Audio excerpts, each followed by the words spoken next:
आता बातमी आहे पुण्यातून। पुण्यातील 60 ते 70 हॉस्पिटलमध्ये बॉम्ब ठेवल्याचा धमकीचा मेल आला। पुण्यातील 60 ते 70 हॉस्पिटलच्या नावाने हा मेल पाठवण्यात आलेला आहे।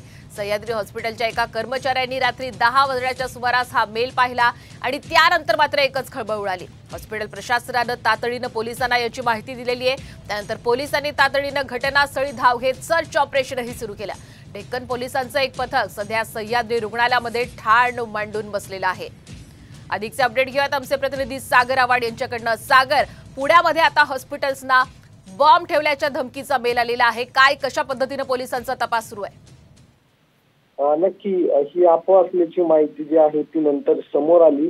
रात्री उशिरापर्यंत पोलिसांकडून याचा शोध जो आहे तो सुरू होता। सह्याद्री हॉस्पिटलला एक मेल आला की 60 ते 70 रुग्णालयामध्ये बॉम्ब ठेवलेला आहे आणि हॉस्पिटल उडून दिलं जाणार आहे आणि या संदर्भात त्या कर्मचाऱ्याने डेक्कन पोलिसांना तक्रार केली। त्यानंतर पोलिसांनी बॉम्ब शोधक पथक आणलं। हॉस्पिटलची तपासणी जी आहे ती पूर्ण केली। नंतर अफवा असल्याचं समोर आलं आणि त्यातून लोकांना धीर मिळालेला आपल्याला पाहायला मिळतो। मात्र हा मेल जो आहे त्याचा आता तांत्रिक विश्लेषण जे आहे ते पुणे पोलिसांकडून सुरू आहे। त्यामुळे आता पुढील काळामध्ये असे धमकीचे फोन। धन्यवाद सागर, आपण दिलेला संपूर्ण अपडेट बद्दल। तर सध्या तरी हा मेल म्हणजे फक्त अफवा असल्याचं स्पष्ट झालेलं आहे, मात्र तरी सुद्धा पोलीस अधिक तपास करतायत।